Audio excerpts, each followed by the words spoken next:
그러므로 우리가 흔들리지 않는 나라를 받았은즉 은혜를 받자. 이로 말미암아 경건함과 두려움으로 하나님을 기쁘시게 섬길지니 또는 감사하자.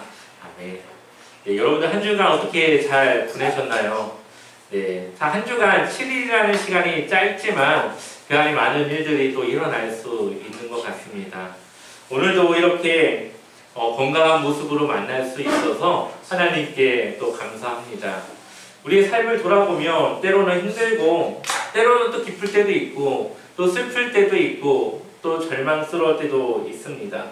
때로는 사람들과의 관계 속에서 상처받고 또 혼자 그 끙끙 앓는 시간들도 갖고 있죠.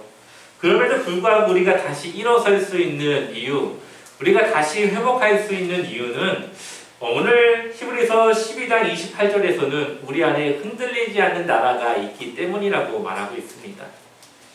우리가 여기서의 삶은 힘들고 어려울지 모르겠지만 그럼에도 불구하고 우리가 하나님의 나라를 들어갈 것을 기대하는 마음으로 그 소망으로 우리가 살아가는 것이죠.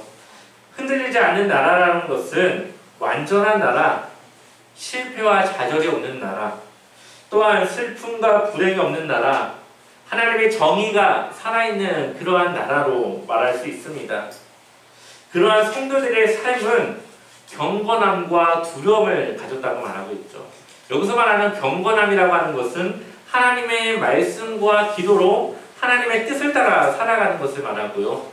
그리고 여기서 말하는 두려움이라고 하는 것은 하나님의 나라를 들어가지 못할 것을 우리가 늘 두려운 마음으로 생각하며 그것을 놓치지 않기 위해 더욱 분발하며 살아가야 된다는 것을 말하고 있습니다. 여러분은 이미 하나님의 나라 시민이며 하나님의 백성인 것을 늘 기억하셔서 늘 하나님의 귀한 자녀로서 하나님 나라를 소망하며 그렇게 살아가시길 축원합니다. 오늘 이렇게 하나님의 축복의 말씀을 통해서 오늘 말씀을 열어보도록 하겠습니다. 우리가 한 달 동안 히브리서 말씀을 함께 나누었습니다.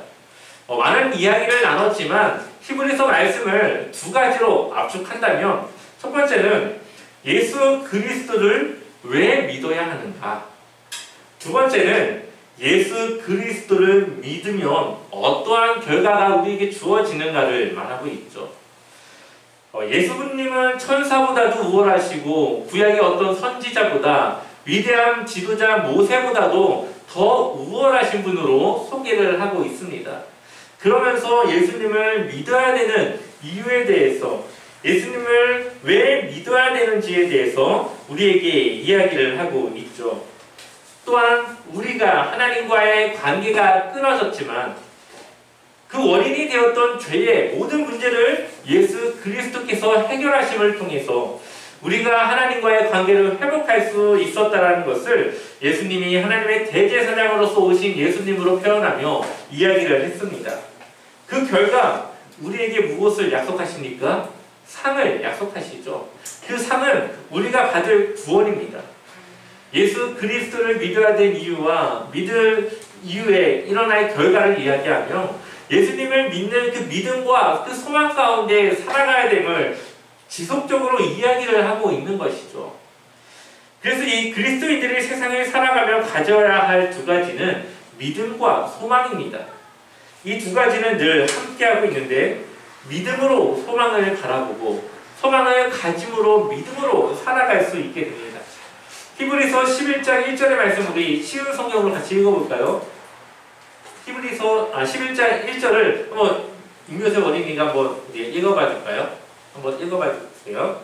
믿음은 우리가 바라는 것들에 대해서 확신하는 것입니다. 또한 보이지 않지만 그것이 사실임을 아는 것입니다. 아멘. 네. 히브리서 11장 1절에는 믿음이란 무엇인가로 이제 우리에게 이야기하고 있죠. 여기서 말하는 믿음은 아직 이루어지지 않았지만 그것을 확신하는 것이라고 말하고 있습니다. 우리의 눈에는 보이지 않지만 그것이 사실이라는 것을 믿는 것이 바로 믿음이라고 말하고 있습니다. 이러한 믿음은 신뢰를 바탕으로 갖습니다. 예를 들면 제가 제 아들 요셉이에게 돈가스를 사준다고 여러 번 이야기했는데 그때마다 다른 일들이 있어서 약속을 어겼다고 생각해 보십시오. 그러면서 제가 다음에 꼭 사줄게. 우리 다음 주 화요일 날 가자 그랬을 때 요셉이가 그것을 믿을까요? 아니면 뭐 다음 주도 못 가겠지라고 생각을 할까요?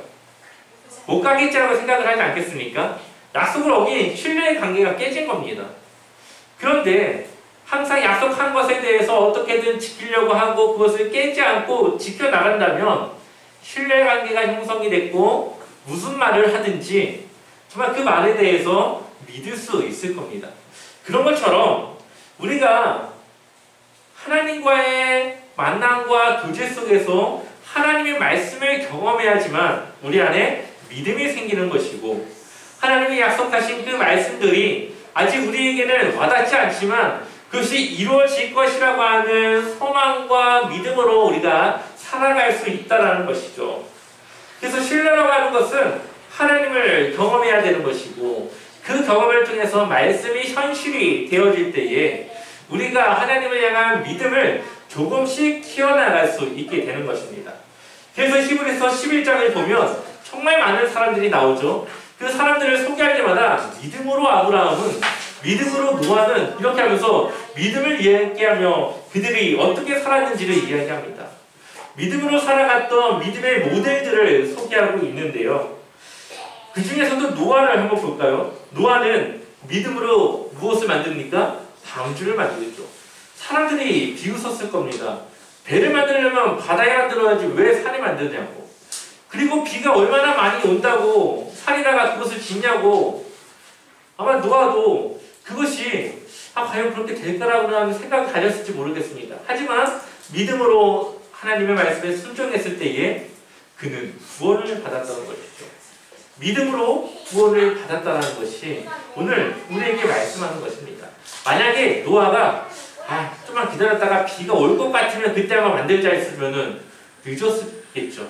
믿음이라고 하는 것은 우리가 하나님 말씀에 순종한다고 하는 것은 우리가 어떠한 징조를 보거나 어떠한 현상을 보는 것이 아니라 그 말씀 그 자체를 통해서 우리가 미리 행동하고 미리 준비해야 된다는 것을 말씀하고 있습니다. 그래서 오늘 우리가 읽었던 본문의 말씀 히브리서 12장에서는 우리의 인생의 멘토가 되신 예수 그리스도에 대해서 소개하고 있습니다. 히브리서 12장 1절 말씀을 같이 읽어볼까요? 함께 읽어보겠습니다.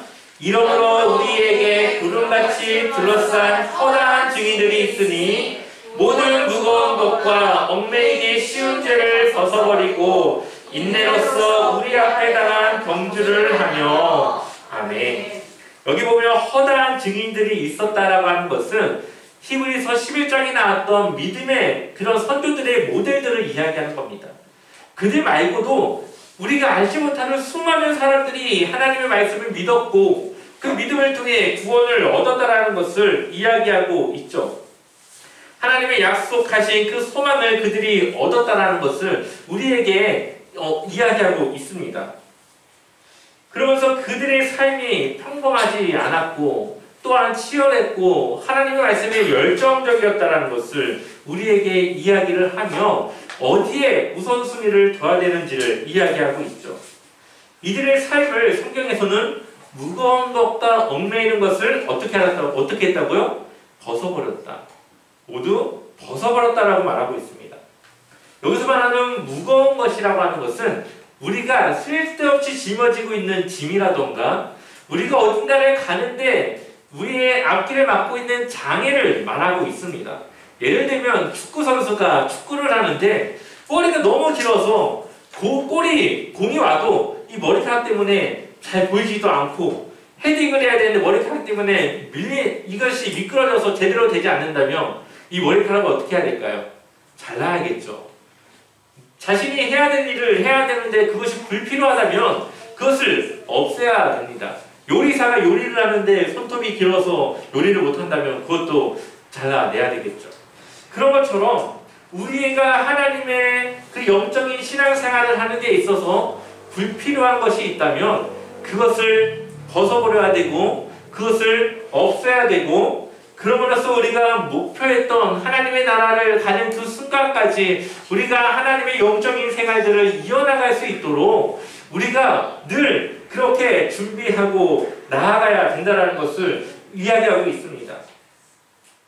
우리 인생에 우리 또 신앙생활에 방해가 되는 것들은 무엇이 있을까요? 여러분들은 어떠한 것이 방해가 되고 계십니까? 누군가는 돈에 대한 욕심, 또한 성공에 대한 목마름, 남들보다 높아져 살아가려고 하는 교만한 마음 등 이러한 모든 것들은 하나님을 멀리하고 세상과 가까워지게 하는 것들입니다. 우리는 이러한 것들에서 벗어나서 우리의 삶의 우선순위에 하나님을 위한 믿음의 삶을 두고 우리의 목표가 어딘지를 정확하게 늘 기억하면서 그 길을 나아가야 되는 것이죠. 또한 우리를 영적으로 얽매이도록 하는 것들도 벗어야 되는데 여기서 말하는 얽매이는 것은 습관적인 죄, 또한 우리의 연약함으로 인하여서 늘 하나님 앞에 넘어지게 하는 우리의 연약함들을 우리가 벗어버려야 된다. 이것을 위해서는 하나님을 신뢰하고 또한 우리 안에 성령님께서 나의 삶을 인도하시도록 날마다 기도해야 된다는 것이죠. 그래서 나의 연약함을 어떻게 내가 그걸 바꾸겠습니까? 그렇게 태어난 건데. 하지만 하나님이 우리가 주님 안에서 새로운 피조물로 변화되어졌을 때에 우리는 우리의 나약함을 오히려 하나님의 강함으로 들어쓰시는 그 하나님의 놀라우신 일들을 경험할 수 있게 되는 것이죠. 이렇게 우리가 하나님의 그 소망을 위한 목적을 두고 목표를 두고 나아가야 된다는 것을 말하고 있습니다. 히브리서 11장에 많은 믿음의 증인들이 나오지만 이 히브리서 기자가 말하고 싶은 것은 그들보다도 더 우리가 믿고 따라가야 될 예수 그리스도에 대한 소개를 우리에게 하고 있죠. 우리 한번 히브리서 12장 2절의 말씀을 읽어볼까요? 히브리서 12장 2절 말씀 함께 읽겠습니다. 믿음의 주요 또 온전하게 하시는 이 예수를 바라보자. 그는 그 앞에 있는 기쁨을 위하여 십자가를 참으사 부끄러움을 개의치 아니하시더니 하나님 보좌 우편에 앉으셨느니라. 아멘. 우리 신앙의 멘토, 우리 인생의 방향길에서 우리를 인도하시는 우리 인생의 그 가이드 대신 바로 예수 그리스도에 대해서 우리에게 말씀하고 있습니다. 여기서 말하는 믿음의 주요라고 하는 것은 믿음의 시작, 믿음의 창시자라고 하는 뜻을 가지고 있습니다. 모든 믿음은 예수 그리스도를 믿는 믿음에서부터 시작됩니다.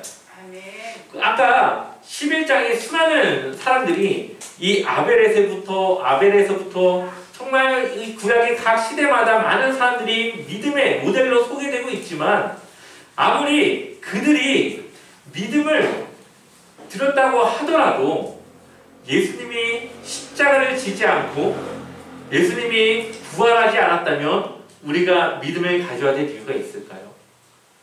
우리는 믿음을 가질 필요가 없습니다. 부활이 없는, 생명이 없는 기독교를 우리가 뭐하러 믿습니까?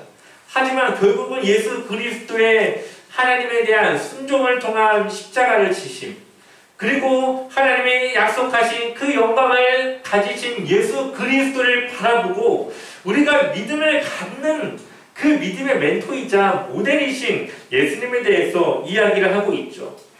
그런데 우리의 시선이 누구를 향해야 될까요? 예수님을 향해야 되겠죠.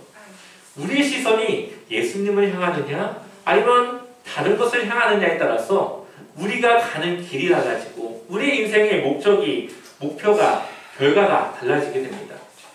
마태복음 14장을 보게 되면은 베드로가 나옵니다. 베드로가 어디를 걷죠? 물 위를 걷습니다. 예수님께서 물 위로 걸어오시는 것을 보고 베드로가 정말 예수님이라면 나를 물 위로 걷게 하여 주세요 라고 이야기를 했더니 예수님께서 오라 이 한마디에 베드로가 믿음으로 바다 위로 뛰어듭니다. 그리고 그가 바다 위를 걷기 시작합니다. 얼마나 대단한 믿음입니까? 아무리 예수님이 오라고 했다고 하더라도 수영을 하지 못하는 저는 겁이 나서 아마 이 바다에 뛰어들 생각을 못할 것 같습니다. 근데 이 베드로는 바로 그 한마디에 믿음으로 그 물 위를 걷게 됩니다.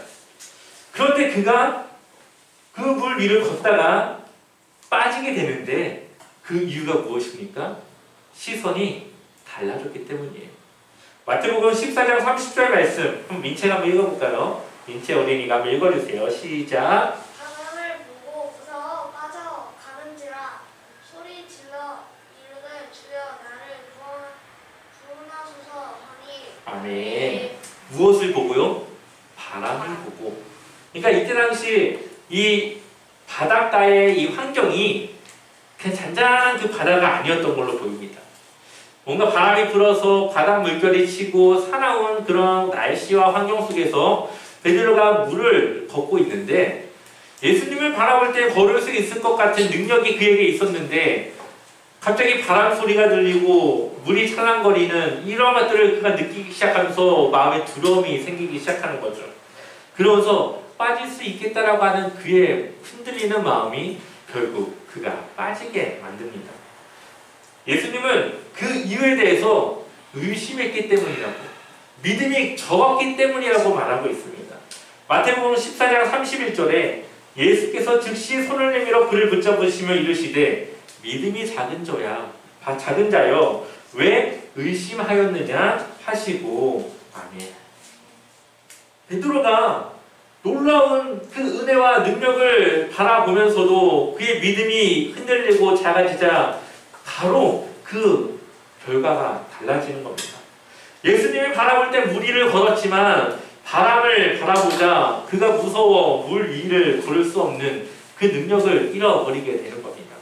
우리의 인생도 그렇죠. 예수님을 정말 어쩔 때는 기쁠 것이 없을 때도 기뻐하고 예수님을 바라볼 일이 없는데도 바라봤을 때에 우리의 인생이 정말 그렇게 즐겁고 기쁜데 때로는 그 기쁨을 잃어버리고 무엇을 해도 기쁘지 않는 삶을 살아갈 때가 있습니다. 그럴 때 예수님을 바라봐야 하고 우리 믿음을 돌아봐야 하고 내가 무엇을 바라고 있는지 내 인생의 목적을 어디에 두고 있는지를 다시 체크해 봐야 하는 겁니다. 예수님은 하나님에 대한 믿음이 흔들리지 않으셨습니다.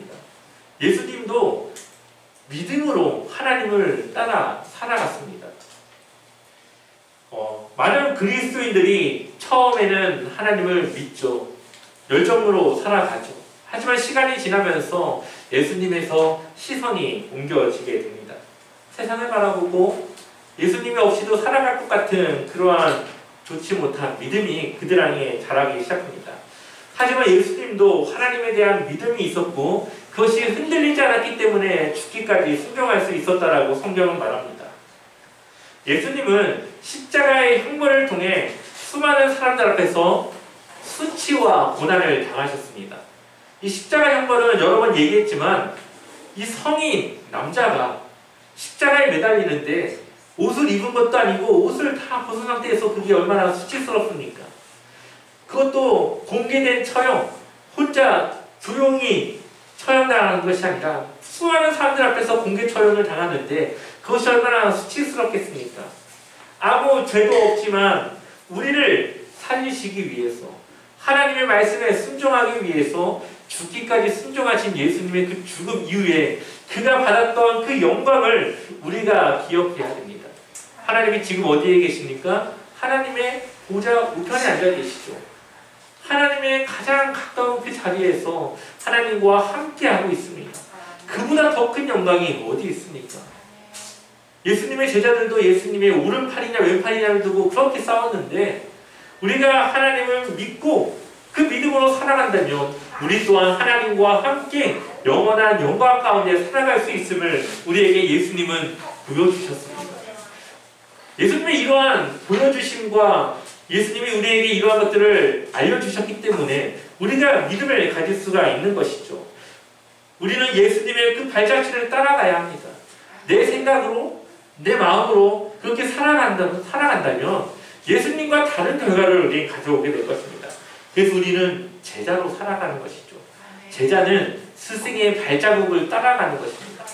발자국 그대로를 같이 밟고 가는 것. 예수님의 발자국을 따라가는 것. 예수님의 제자로 살아가야 합니다.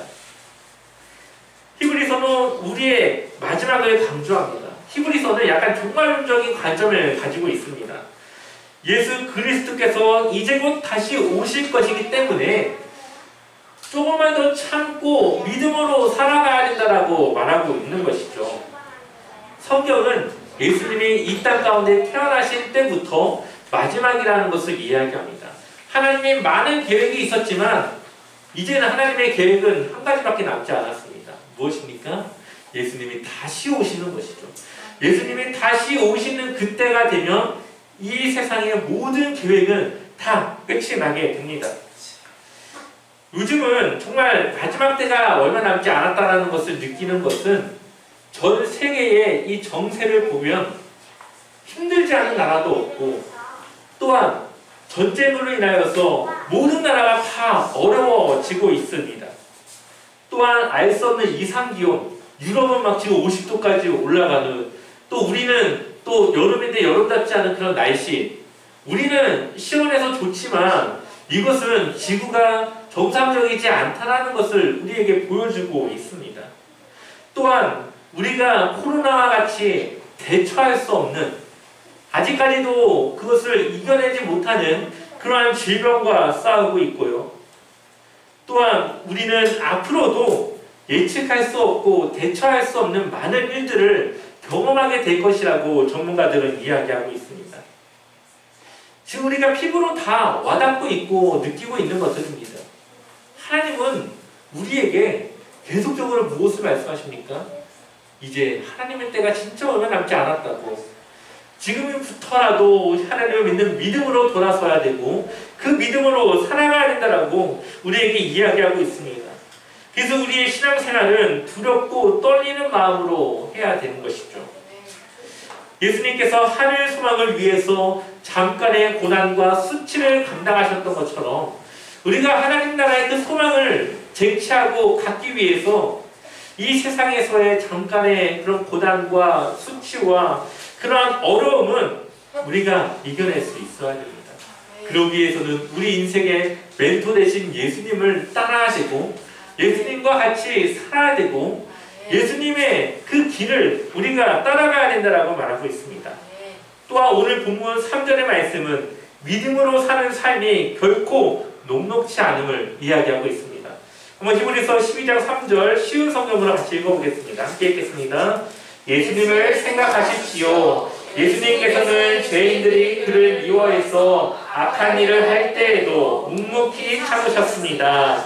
지칠 때라도 낙심하지 말고 예수님의 본을 따르기 바랍니다. 아멘. 예수님이 고난을 당하셨죠. 십자가뿐만 아니라 예수님의 그런 생애 전반에 걸쳐서 태어날 때부터 고난이 시작되셨습니다. 예수님은 죄인들의 미움을 받으셨는데 불합리한 일을 당하시고 불법적인 폭력을 감당해내셨습니다. 예수님은 늘 선한 일, 가난한 자들과 함께하는 일, 다른 사람들이 하지 않는 그 낮은 자의 위치에서 하나님의 사랑을 전했지만 늘 대적자들이 있었고 질투를 했고 생명의 위협을 가했습니다. 그럼에도 예수님은 참으셨죠. 왜 그랬습니까? 소망이 있기 때문에. 그래서 그들과 똑같이 폭력으로 그들을 대항한 것이 아니라 끝까지 하나님의 사랑으로, 끝까지 하나님의 그 방법으로 선으로 악을 이기셨던 예수님의 모습을 우리가 기억해야 된다. 예수님에 대해서 생각하라. 예수님을 바라봐라. 예수님을 따라가라. 우리에게 말하고 있습니다. 우리에게 믿음과 소망은 하나님을 바라보고 의지하게 합니다. 아무리 힘들고 어렵다 하더라도 지금을 견뎌내면 앞으로 하나님께서 주실 영광과 소망이 우리에게 있다는 것을 우리가 믿음으로 이겨내는 것이죠.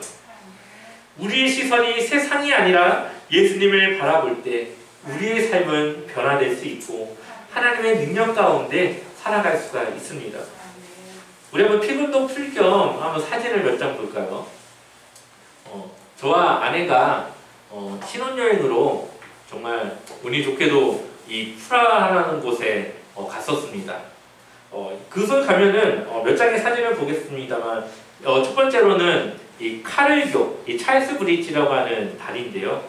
여기는 이 구시가지와 신시가지를 이어주는 대표적인 달입니다. 그래서 지나가는 길에 여러 가지 동상들이 있어서 그것에 대한 이제 의미 같은 것도 들을 수 있고요. 두 번째로는 시계탑인데 구시가지 광장에 있는 천문 시계탑입니다. 그래서 정시가 되면 매 정시마다 여기 이제 인형들이 이 문에서 나와서 퍼포먼스도 보여주고, 또 여기 밑에 있는 이거는 그때 당시 사람들이 이 시간이라던가 달력을 모르니까 그림으로 이번 달은 뭐 추수를 해야 되고 뭘 해야 되고 하는 것을 이 그림으로 그려놓은 천문 시계입니다. 세 번째로는 프라 성입니다. 대표적인 관광지고 정말 많은 사람들이 오가는 그런 곳이죠. 그리고 여기에는 스타벅스가 있는데 세계에서 그 전경이 가장 좋기로 소문나서 많은 사람들이 찾는 그런 장소입니다. 또 프라하 섬을 보면 비투스 성당이 있습니다. 굉장히 크고 웅장해서 사실 이렇게 사진으로 담기 위해서는 굉장히 멀리서, 그것도 밑에서 이렇게 찍을 수 있을 정도로 굉장히 큰 성당이 있습니다. 또한 다섯 번째는 바첼라프 광장. 네. 여기는 국립박물관이고요. 그 앞으로 한 700m 정도 되는 길이의 광장들이 있습니다. 이 광장을 보시면 어떤 생각이 드십니까? 특별한 거 느껴지시나요? 네, 여기는 바첼라프라고 하는 그러한 사람의 그 동상이 있고요. 그 사람의 이름을 따서 바첼라프 광장이라고 이야기를 합니다. 사실 이 바첼라프 광장은 이 프라하를 이제 관광할 때 가장 먼저 시작되는 장소입니다. 그래서 여기 가면은 많은 사람들이 가이드를 만나려고 기다리고 있어요. 이 바첼라프 광장은 그냥 보시기에는 뭐 별다른 건 없어 보이지만 굉장히 깊이 있는 의미를 가진 광장입니다. 왜냐하면 이 체코가 소련의 공산주의를 이제 받아들이지 않으려고 민주화 운동을 펼치게 되는데, 이 체코의 민주화 운동이 일어났던 곳이 바로 이 바첼라프 광장입니다. 소련의 많은 군인들이 낙하산을 타고 이 광장으로 진입을 했고, 수많은 탱크가 이 광장을 점령했습니다. 그리고 이 광장 앞에 수많은 청년들과 사람들이 그 탱크 앞을 막아서면서 끝까지 자신들의 자유와 민주주의를 외치게 되었던 거죠. 그 결과 수많은 사람들이 탱크에 깔려 죽거나 밀려 죽었던 아주 끔찍한 사건들이 이 광장에서 일어났습니다. 그것을 프라하의 봄, 벨벳 혁명이라고 이야기를 합니다. 결국은 공산주의가 됐지만 나중에 다시 그것을 회복해서 그 공산주의에서 다시 벗어날 수 있는 그러한 시초가 되어지는 것이 바로 이 광장에서부터 시작이 되었습니다. 그래서 가면은 몸을 내던졌던 두 명의 청년들의 그런 기념적 묘비가 있고요. 그리고 이 국립박물관 앞에는 십자가 모양의 그러한 기념적인 그런 의미를 담은 그러한 바닥에 그 표시도 있습니다. 대부분의 사람들이 가이드를 만나기 전에는 그냥 이 광장에서 커피도 마시고 음료수도 마시고 그냥 희희낙낙 거리다가 이 가이드의 이러한 이야기를 듣고 나서는 무거운 마음으로 이 광장을 바라보며 다른 의미로서 이 광장을 대하게 됩니다. 같은 장소지만 그 의미를 알고 나니까 다르게 느껴지게 되는 것이죠. 저는 우리의 인생이 바로 이와 같다라고 생각합니다. 우리의 인생이 어떻게 보면 아무것도 아닌 보잘것없는 인생일 수도 있습니다. 그냥 조금만 더 잘 사는 그런 사람이고 조금 못 사는 그런 사람일 수도 있죠. 하지만 예수 그리스도가 우리의 인생에 들어오는 순간 우리의 인생의 가치와 그 의미는 달라지게 됩니다. 우리의 고난의 시간들은 예수님께서 나를 만나고자 했던 그러한 시간으로 바뀌어지게 되고, 우리의 슬펐던 순간은 하나님의 위로를 경험할 수 있는 시간으로 바뀌어지게 되고, 우리의 기쁨은 내가 하나님의 자녀로서 누릴 수 있는 기쁨을 하나님께서 우리에게 주셨다라고 하는 그러한 시간으로 바뀌어지게 되는 것이죠. 우리의 인생을 어떻게 해석하느냐, 우리의 인생의 고비마다, 시간마다, 상황마다 그것을 어떻게 내가 받아들이고 소화해내느냐는 이 그리스도인들에게는 굉장히 중요한 문제입니다. 우리가 예수님을 믿는 그 그리스도인으로서 하나님을 우리가 어떻게 믿느냐에 따라서 그것을 받아들이는 우리의 마음과 우리의 생각이 달라지기 때문이죠. 우리의 모든 순간 하나님이 함께 하신다는 것을 믿는다면 우리의 슬픔도 하나님이 함께 하는 것이고 우리의 기쁨도 하나님이 허락하셨다는 것을 우리가 받아들이고 그 안에서 예수 그리스도를 찾고 믿음으로써 그것을 바라봐야 합니다. 남들이 볼 때는 그냥 그들의 모습으로 보일지 모르지만 예수님을 믿고 믿음으로 살아가는 순간부터 우리는 바라보는 것이 다릅니다. 세상의 사람들은 땅을 바라보고 살아가지만 우리는 저 하늘을 바라보고 살아가기 때문이죠. 목표가 다릅니다. 세상의 사람들은 남들보다 조금 더 잘 사는 삶을 원하지만 우리는 하나님과 함께하는 삶을 목표로 두고 살아가고 있기 때문에 우리는 다릅니다. 우리 한번 마지막으로 고린도후서 4장 7절 말씀을 같이 읽어볼까요? 함께 읽겠습니다. 우리가 이 보배를 질그릇에 가졌으니 이는 심히 큰 능력은 하나님께 있고 우리에게 있지 아니함을 알게 하려 함이라. 아멘. 이 사도 바울은 우리는 질그릇, 그냥 밥 먹을 때 쓰는 너무나 흔해 빠진 깨져도 또 만들면 되는 질그릇. 근데 질그릇에 무엇을 담았다고요? 보배. 예수 그리스도를 우리가 담고 있다고 말하고 있습니다. 우리는 중요하지 않는데 무엇은 중요해요? 보배. 우리 안에 계신 예수님은 중요합니다. 질그릇은 벌어도 되지만 그 보배를 갖기 위해서 질그릇까지 가져가겠죠, 사람들이. 우리는 그런 존재입니다. 우리는 그 질그릇과 같이 하나님 앞에서 그냥 아무것도 아닌 존재. 그런데 우리 안에 계신 예수 그리스도께서 우리의 보배가 되어주셔서 우리의 가치가 달라진 것이고 그래서 하나님이 우리를 하나님의 자녀로 삼아주시고 하나님의 나라에서 영원히 함께 살 하나님의 귀한 시민으로 우리를 받아들이시는 거죠. 예수님을 통해 우리가 하나님의 자녀가 되었습니다. 이것은 우리 인생에 엄청난 변화를 가져온 것입니다. 우리 신앙의 멘토 대신 예수님을 따라 살아가시길 축원합니다. 우리가 바라봐야 할 곳은 이 세상이 아니라 하나님의 나라, 바로 하나님을 바라봐야 합니다. 우리가 따라가야 할 분은 세상에 성공한 그런 CEO들이 아니라 우리의 믿음의 모델이 되신 예수 그리스도이십니다. 예수님의 발자취를 따라 살아가는 제자의 삶을 살아갈 때에 우리도 예수님과 같이 하나님 나라에서 하나님의 그 영광 가운데 영원히 살아갈 수 있는 그 기쁨과 소망을 누릴 수 있습니다. 늘 믿음 안에서 주님의 제자로 따라 살아가시기를 주님의 이름으로 간절히 축원합니다.